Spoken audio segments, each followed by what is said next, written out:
Le palais de Topkapi, bien que construit sur les ruines de l'ancienne agora romaine, conserve encore de nombreux vestiges byzantins, comme ce gigantesque et impressionnant chapiteau de colonnes qui mesure bien 2,50 m de haut.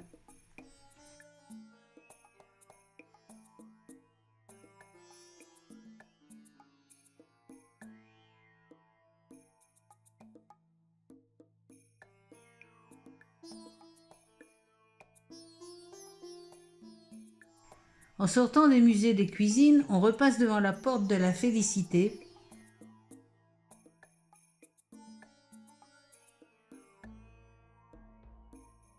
puis devant le Conseil impérial, surmonté de la tour de justice où l'on a vu le musée des horloges.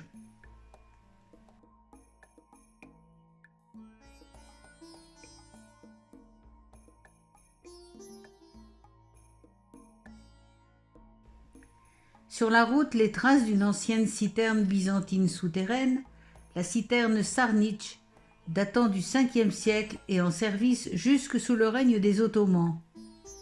Topkapi, une ville au cœur de la ville d'Istanbul, était autonome également pour son approvisionnement en eau.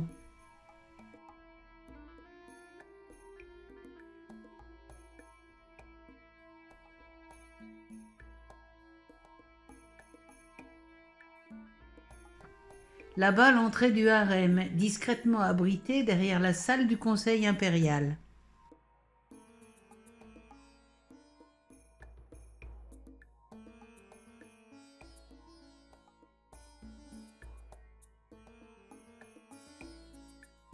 Comme pour tous les bâtiments du palais, au fronton de la porte du salut, on voit le Tawhid, symbole du livre de l'unicité, et les monogrammes des sultans qui l'ont construite ou restaurée. Sorti par un joli passage et un petit jardin soigné qui permet d'admirer une dernière fois la tour de justice et les bizarres cheminées des cuisines dans un raccourci très esthétique.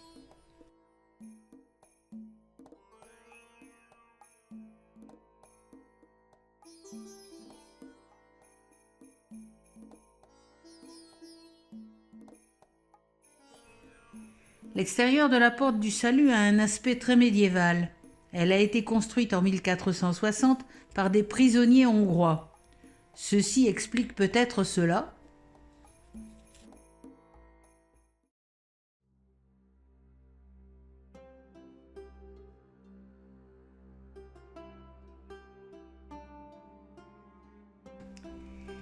L'église Saint-Irène, qui se situe dans la cour extérieure du palais de Topkapi, ne fait pas référence à un prénom féminin, mais à la paix divine. Construite au IVe siècle sous Constantin Ier, sur les ruines d'une église catholique, elle fut la première cathédrale de Constantinople avant Sainte-Sophie. Reconstruite au VIe siècle sous Justinien après un incendie, elle doit sa forme actuelle à une dernière reconstruction après un tremblement de terre au VIIIe siècle.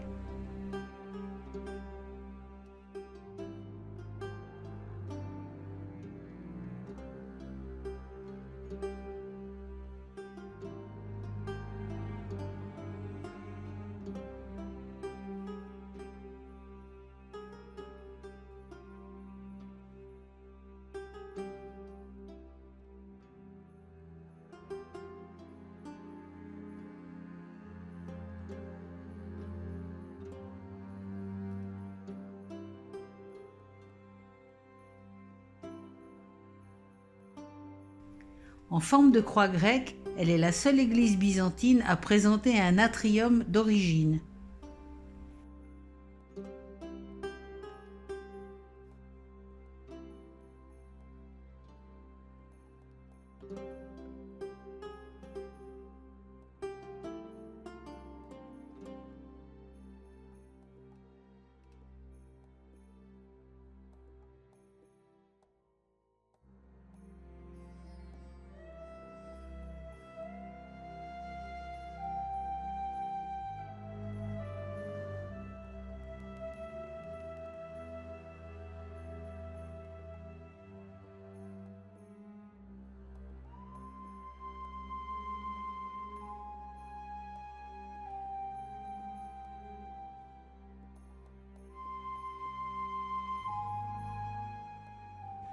Sous Constantin V, autour de l'an 750, on remplaça les mosaïques représentant des personnages célestes ou des saints par une grande croix en mosaïque faite de tesselles noires sur fond de mosaïque dorée et dont les bras se terminent par des décorations en forme de larmes.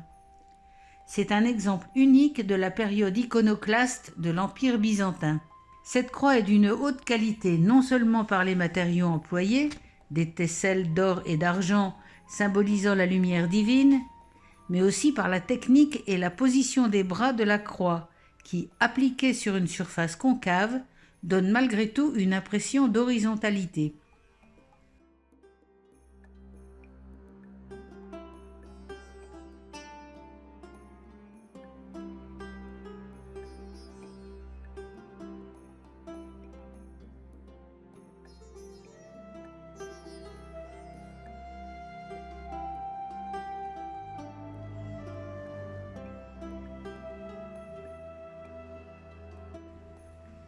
Il reste des vestiges de mosaïque dans l'abside et dans le narthex, des fragments de fresques dans la nef sud, ainsi que quelques reliefs sur les chapiteaux.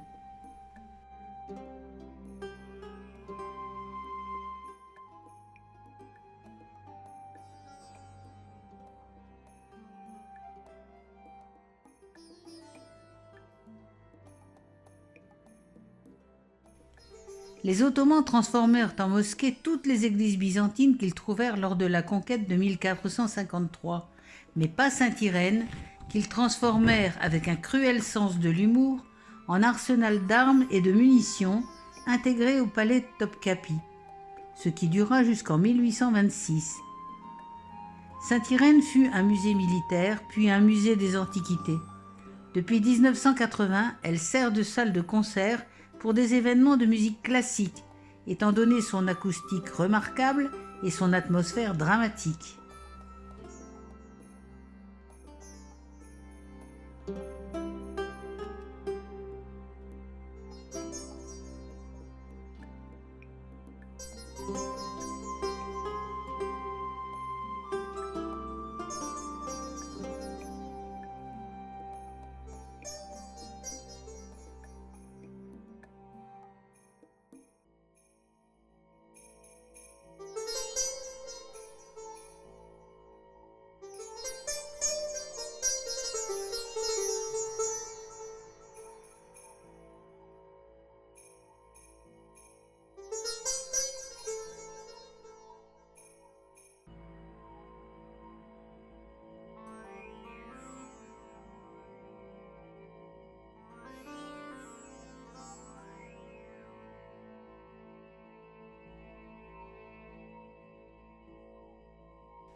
Le sultan entrait dans le palais par la porte de l'Auguste ou porte impériale, également appelée porte du sultanat et située au sud du palais.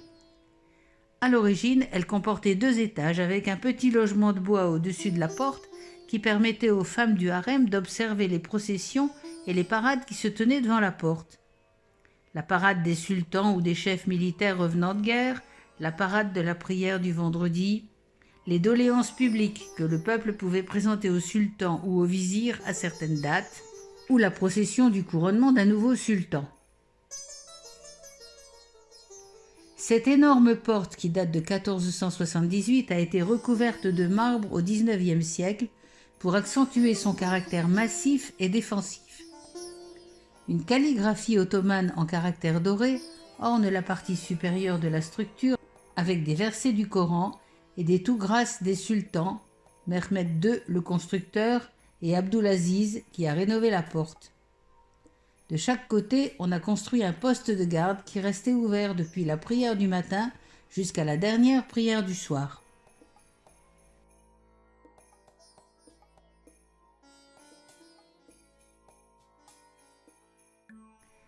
La place sur laquelle on débouche par la porte impériale est exceptionnelle. En face, le kiosque fontaine d'Ahmed III, juste à côté des impressionnantes murailles de Topkapi.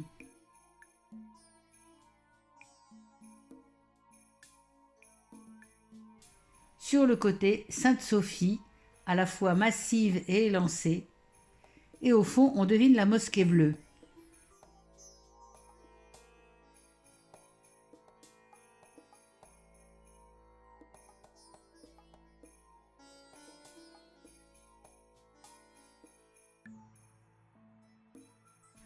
Le kiosque d'Ahmed III a été construit en 1728 dans le style rococo qui caractérise la période des tulipes.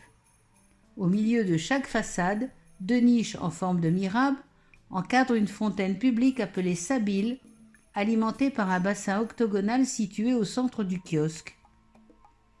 L'ensemble est protégé par une toiture de plomb couronnée de 5 coupoles. Les façades de marbre sont entièrement décorées de divers motifs d'origine turque et européenne. De nombreux sabiles et fontaines ont été édifiés au cours de l'époque des tulipes, en 1718-1730, qui marque la transition entre l'art ottoman classique et les débuts de l'occidentalisation de cet art. La fontaine d'Ahmed III est la plus monumentale d'entre elles.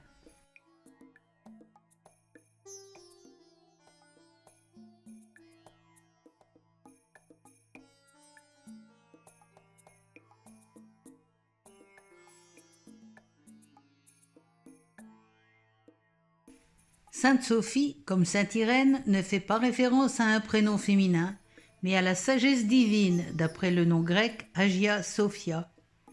Sainte Sophie fut une église, une basilique chrétienne au VIe siècle, puis une mosquée au XVe siècle. C'est aujourd'hui un musée depuis 1934.